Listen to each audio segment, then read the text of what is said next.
As America embarks on its America First foreign policy, a lot of non-Americans are feeling, well, kind of unwelcome. In fact, dozens of countries have already issued travel advisories to their citizens.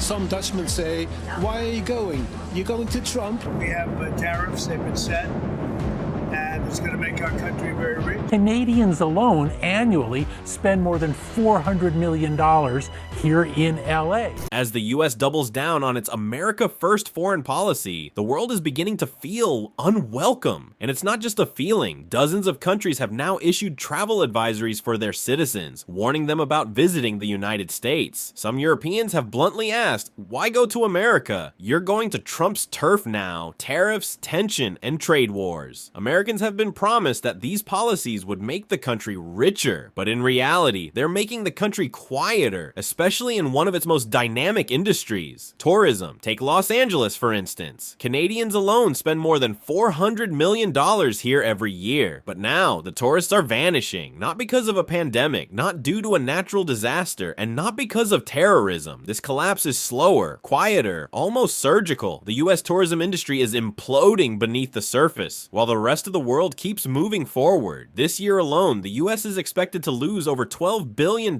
in international visitor spending. Nearly 1 in 10 tourism jobs could disappear. Hotels are sitting half empty. Airlines are cutting routes. And what was once a thriving engine of economic growth has become a quiet alarm bell, signaling a deeper, broader crisis. Because this isn't just a tourism slump, it's the real world cost of tariffs, trade wars, and isolationism. And almost no one is talking about it. Let's look at the data. In 2019, international visitors spent over $230 billion in the United States. That number cratered during the pandemic, but unlike other countries, the US hasn't bounced back. In 2025, while global travel is booming, the US is falling behind. International travel spending is projected to drop to $169 billion, down from $181 billion just last year. That's a $12 billion loss in 12 months. This isn't because people aren't traveling, quite the opposite. Airlines are packed, destinations are thriving, just not in America. So what's happening? The answer lies not in airfare or hotel deals, but in policy, in tariffs, in retaliation, and in the diplomatic damage radiating out of Washington and into airports, borders, and cities across the nation. When you slap tariffs on your allies and antagonize your trading partners, they don't just respond with economic measures, they stop visiting. Start with Canada. After the Trump administration imposed a 25% tariff on Canadian goods, Canadian leaders urged their citizens to avoid vacationing in the US. The result? A nearly 20% drop in Canadian tourism to America, the sharpest decline from any country. And this isn't just symbolic. Canada has long been America's largest source of foreign tourists. Now, millions of Canadian trips simply aren't happening, and they're not alone. Travelers from Mexico, the UK, France, Japan, and Germany are also pulling back. International arrivals are forecast to fall by nearly 9% this year, equal to $12.5 billion in lost spending. That's money that won't be spent in American hotels, restaurants, shops, or attractions. Instead, it's flowing to Europe, Asia, Latin America, anywhere but here. China, one of the fastest growing sources of global tourists, has issued a formal travel warning about the US, citing increased hostility, economic tension, and national security concerns. Their citizens are now being urged to reconsider visiting America. Meanwhile, the European Union is fuming over doubled tariffs on steel and aluminum, and they're retaliating. Stricter visa rules, reduced promotion of US travel destinations, and behind the scenes, even discouragement of American vacations. The result? European bookings to the US are falling. American bookings to Europe are rising. That's not a coincidence. That's a shift in global sentiment. And then there's the border experience itself. Visa wait times have grown. Fingerprinting is stricter. Entry rules have become unpredictable. Foreign travelers now worry they could be detained, questioned, or turned away, even with valid visas. Countries like Germany and Spain have updated their travel advisories, warning citizens that a valid visa is not a guarantee of entry into the United States. Even Canada, America's closest neighbor, now warns travelers about prolonged customs checks and new exit requirements. Faced with a choice between a stressful American vacation or a smooth trip to Paris, Tokyo, or Barcelona, travelers are making their decisions loud and clear. They're going anywhere but here.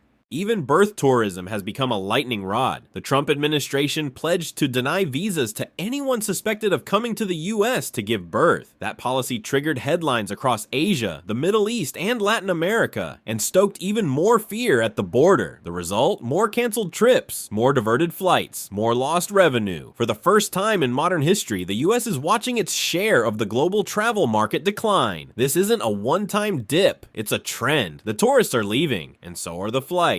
Major airlines like Lufthansa, British Airways, and Air France are cutting routes to US cities and shifting capacity to markets where demand is stronger. Cities like Miami, New York, Chicago, and Los Angeles are seeing fewer international flights. US carriers are bracing for lighter loads this summer. Why? Because trade policies have raised costs. Aircraft parts are more expensive, maintenance is pricier, fuel logistics are disrupted, flights cost more to operate yet attract fewer passengers. It's the worst of both worlds. According to Oxford Economics, the tariff regime is expected to push US GDP growth down to just 1.4%, while inflation could hit 4%. That means Americans will have less disposable income, and that means fewer plane tickets, fewer hotel nights, and fewer restaurant meals. Tariffs are becoming a tourism tax, one paid not by politicians, but by hotel clerks, restaurant servers, Uber drivers, and souvenir shop owners. In Sauce Santa Marie, a small border town in Michigan, hotel bookings are down over 70% this year. That's not just a statistic, it's a death sentence for dozens of family-run motels, gift shops, and cafes. In Flagstaff, Arizona, foreign tourism has dropped 15%. The local tourism board is pleading with Americans to make up the difference. In Las Vegas, whole tour groups from Europe and Asia have stopped arriving. Buses are idling, tour guides are unemployed, casinos are seeing fewer international high rollers. This isn't just about lost dollars, it's about lost identity and America's shrinking image on the world stage. Other nations have noticed, and they're stepping in. France, Spain, Mexico, Japan, and Australia are aggressively courting the tourists America is losing. They're offering fast-track visas, easier entry, special discounts, and one simple message: you are welcome here. And that's the word missing from America's vocabulary right now: welcome. Because when you treat visitors like threats instead of guests, they stop coming. And when they stop coming, they don't just take their money, they take their goodwill, their stories, their memories. Tourism analysts warn the US may not fully recover until 2029. That's 4 more years of missed opportunities, lost revenue, and declining relevance. But it doesn't have to be this way. The solutions exist. Visa processes can be reformed. Borders can be made efficient and respectful. Trade partnerships can be repaired. Diplomacy can return to center stage. And with a little humility, America can remember what made it a top destination in the first place: freedom, openness, and hospitality. But that change will take more than promises. It will take real action, because right now, the global tourism train is pulling out of the station, and America is being left behind.